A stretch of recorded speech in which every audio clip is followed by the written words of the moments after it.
Data structures या development, अगर आप थर्ड ईयर में हो या फोर्थ ईयर में हो या आपका प्लेसमेंट स्टार्ट हो गया है या होने वाला है, तो ये क्वेश्चन आपके दिमाग में घूमता रहता है कि मेरे को क्या डेटा स्ट्रक्चर चूज करना चाहिए या डेवलपमेंट चूज करना चाहिए। तो चलिए इस एक वीडियो में इन दोनों टॉपिक्स को क्लियर करते हैं कि हमें क्या चूज करना चाहिए, क्या हम डेटा स्ट्रक्चर्स या डेवलपमेंट चूज करके कोई अच्छा कंपनी क्रैक कर पाएंगे या नहीं। So let's begin. तो सबसे पहले डेटा स्ट्रक्चर्स एंड डेवलपमेंट को समझाता हूँ मैं एक्चुअल में ये होता क्या है। तो इसको समझाने के लिए मैं एक एग्जांपल सेट करता हूँ। मान लो आपको अपनी करंट लोकेशन से किसी एक पर्टिकुलर एड्रेस लोकेशन पे जाना है। मान लो आपके पास करंट लोकेशन है एंड एक डेस्टिनेशन लोकेशन है। तो अब करंट लोकेशन से डेस्टिनेशन लोकेशन तक जाने के लिए काफी रास्ते हो सकते हैं। ओके, लेकिन अब आपको कौन सा वे चूज करना है वो डिपेंड करता है आपके अपने पैरामीटर्स पे। तो बेसिकली पैरामीटर्स क्या हो सकता है। मान लो आपने अपनी कार पे जाना है, तो उस कार का आप पेट्रोल कम से कम यूज करना चाहते हो, या मान लो आप टोल टैक्स से बचना चाहते हो, या मान लो आप अपना टाइम सेव करना चाहते हो। तो ये बेसिकली सारे डिफरेंट पैरामीटर्स एक प्रॉब्लम स्टेटमेंट को कंप्लीट करते हैं। ओके, एंड इस प्रॉब्लम स्टेटमेंट का एक सॉल्यूशन होएगा जिसको आप चूज करोगे। तो अब वो कौन सा सॉल्यूशन चूज करोगे वो डिपेंड करता है आपके अपने पैरामीटर से। सो बेसिकली अगर मैं एग्जांपल दूं तो आप इसको सॉल्यूशन ढूंढने के लिए आप गूगल पे सर्च करोगे। गूगल सर्च आपको एक गूगल मैप्स पे लेके जाएगा, तो वो आपको डिफरेंट वेज प्रोवाइड करेगा, और उन सभी वेज में से आप कोई एक पर्टिकुलर वे चूज करोगे जो आपके सारे के सारे पैरामीटर्स को सेटिस्फाई करेगा। तो बेसिकली डेटा स्ट्रक्चर्स भी यही होता है। आपको एक डिफरेंट प्रॉब्लम स्टेटमेंट दिया जाता है, उसके डिफरेंट कॉन्स्टेंट्स होते हैं, उन कॉन्स्टेंट्स को लेकर आपको उस प्रॉब्लम स्टेटमेंट को सॉल्व करना होता है। ओके, एंड ये जो प्रॉब्लम स्टेटमेंट है ये किस पे बिल्ड है, एक एंड्रॉयड एप्लीकेशन या वेबसाइट पे बिल्ड है। तो बेसिकली आपका गूगल पे सर्च करना, गूगल सर्च का आपको गूगल मैप्स पे लेके आना, तो ये सारी चीजें एक कंबाइन करके एक वेब एप्लीकेशन कंप्लीट कर रहा है जिसमें डेटा स्ट्रक्चर्स का यूज हो रहा है। Okay, so basically data structures की बात करें तो इसमें basically shortest path algorithm user है जो बहुत ही कॉमनली यूज होता है डेटा स्ट्रक्चर्स में। ओके, लेकिन मेरा मेन वीडियो तो ये था कि हमें क्या डेटा स्ट्रक्चर्स को चूज करना चाहिए या डेवलपमेंट को। तो इस बात का आंसर भी डिपेंड करता है कि आप किस कॉलेज में हो। तो सबसे पहले पॉइंट आता है आप किस कॉलेज में हो, एंड सेकंड पॉइंट आता है आपका इंटरेस्ट क्या है। तो चलिए सबसे पहले आपका कॉलेज लेवल पे समझते हैं। तो बेसिकली मान लो अगर आपके कॉलेज में अच्छी कंपनीज आ रही है जैसे गूगल, amazon, मेटा, फेसबुक, ये सारी कंपनीज बेसिकली फर्स्ट राउंड से लेके लास्ट राउंड तक मेनली डेटा स्ट्रक्चर्स पे ही फोकस करती हैं। ओके, तो बेसिकली फर्स्ट राउंड जैसे कि जो एप्टीट्यूड टेस्ट होता है या कोडिंग टेस्ट होता है, ये सारा के सारा डेटा स्ट्रक्चर्स पे ही फोकस्ड होता है। एंड टेस्ट के बाद कोई इंटरव्यूज भी होते हैं, तो वो सारे के सारे इंटरव्यूज लास्ट राउंड तक बेसिक से लेकर एडवांस लेवल तक डेटा स्ट्रक्चर्स के क्वेश्चंस पे ही टिका होता है। ओके, अगर आप कॉलेज में अच्छी कंपनीज नहीं आ रही या बेसिकली आपको ऑफ कैंपस के लिए प्रिपरेशन करना है, तो मैं ये चीज बोलूंगा कि आपका डीएसए एंड डेवलपमेंट दोनों ही आपको ये चीज पे फोकस करना ही पड़ेगा। ओके, एंड अगर इवन आपका टॉप कॉलेज भी है, तो ये पॉसिबल नहीं है कि वो सारे के सारे स्टूडेंट्स टॉप कंपनीज में प्लेस्ड हो जाएंगे।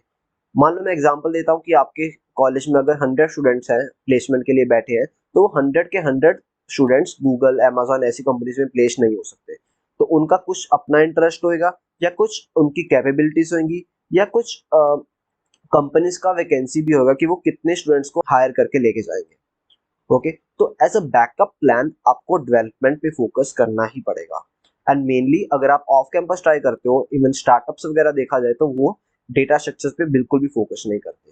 तो इसका मतलब है कि आपको डेटा स्ट्रक्चर्स तो करने ही करने, लेकिन एज अ बैकअप प्लान के लिए डेवलपमेंट पे फोकस भी करना पड़ेगा। दूसरा चीज आ जाता है कि आपका इंटरेस्ट किस में है। तो बेसिकली क्या होता है, कुछ लोग डेटा स्ट्रक्चर से स्टार्ट करते हैं लेकिन वो डेटा स्ट्रक्चर्स पे फोकस नहीं कर पाते। तो बेसिकली कुछ लोग क्या करते हैं कि डेटा स्ट्रक्चर से कंफ्यूज होके कोडिंग ही छोड़ देते हैं। तो बिल्कुल भी ऐसा नहीं करना। आपको डेटा स्ट्रक्चर समझ नहीं आ रहा है तो आप डेवलपमेंट पे फोकस कर सकते हो। डेवलपमेंट ऐसा चीज है कि आप उसमें कुछ प्रोजेक्ट करोगे, प्रोजेक्ट वगैरह करते हो, तो आपको उसमें इंटरेस्ट और बढ़ता है कि आप रियल लाइफ प्रोजेक्ट्स क्रिएट कर रहे हो, आप अपना इम्प्लीमेंट कर रहे हो अपना कोड। तो आपको ऐसा लग रहा है कि हाँ, ये वाकई में जो मैं चाहता था वो वाकई में इम्प्लीमेंट हो पा रहा है। तो अगर आप स्टार्ट करना चाह रहे हो तो मैं ये बोलूंगा कि आप डेवलपमेंट से स्टार्ट कर सकते हो। ओके, एंड डेवलपमेंट का ये भी एडवांटेज रहता है कि आप एक अच्छे खासा प्रोजेक्ट्स क्रिएट कर सकते हो जो आपके रिज्यूमे के स्कोर इंक्रीज कर सकता है। एंड यही नहीं, अब प्रोजेक्ट्स करके आप हैकेथॉन्स में पार्ट भी ले सकते हो। इन दी एंड आपको डिफरेंट जॉब अपॉर्चुनिटीज या इंटर्नशिप अपॉर्चुनिटीज भी मिल सकती है। ओके, तो इन दी एंड मैं आपको यही बोलना चाहूंगा कि डेटा स्ट्रक्चर्स एंड डेवलपमेंट दोनों पे आपको फोकस करना ही पड़ेगा। अगर आप फर्स्ट ईयर या सेकंड ईयर में हो तो मैं यही बोलूंगा कि स्टार्ट विद डेवलपमेंट, कुछ टाइम डेवलपमेंट पे दो एंड 3-4 मंथ्स के बाद आप शिफ्टिंग करना स्टार्ट कर दो, आप डेटा स्ट्रक्चर्स पे मूव कर दो, ताकि आपका दोनों का दोनों कॉन्सेप्ट स्ट्रॉन्ग हो जाए। इन दी एंड आपको करना तो डेवलपमेंट ही है। अगर आप टॉप कंपनीज में भी प्लेस हो जाते हो तो इन दी एंड आपको डेवलपमेंट ही करना है। तो बेसिकली फिर टॉप कंपनीज डेटा स्ट्रक्चर्स क्यों पूछती हैं?